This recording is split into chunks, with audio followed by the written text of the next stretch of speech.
I learned this exercise working with the National Pitching Association many years ago, and it's one of my favorite for really targeting all of the small muscles around the backside of your hip joint.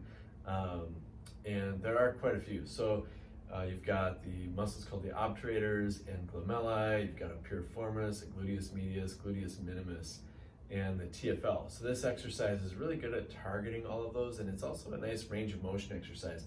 I call it on the bike, off the bike, and you can do it on your hands and knees. You can do it standing. You can do it with your hands on a chair. And there's a lot of different ways you can do this exercise. Today we're tackling the hands and knees version.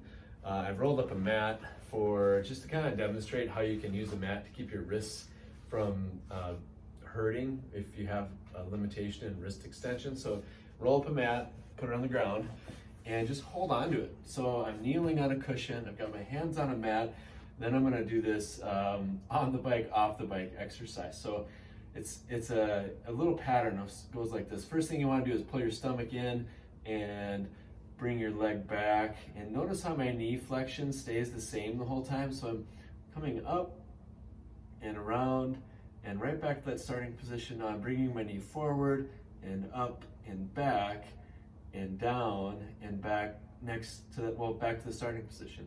Now I'm going to reverse direction again, and we're going to go back, up, and notice how that knee abducts, and then the knee comes forward, and then it comes back to the starting position. Now I'm switching directions, bringing the knee forward, up, abducting the hip, extending the hip, internally rotating the hip, and then bringing it down. So you're going through a lot of different motions of extending the hip, externally rotating it, abducting the knee, flexing the hip, bringing the knee back down to that starting position.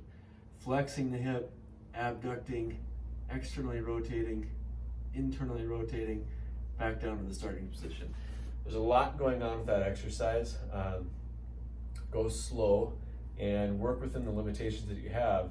Certainly if you have pain at a certain point, don't push through it, just sort of avoid it, work around it, and see if over the course of a series of repetitions that loosens up and starts to feel better.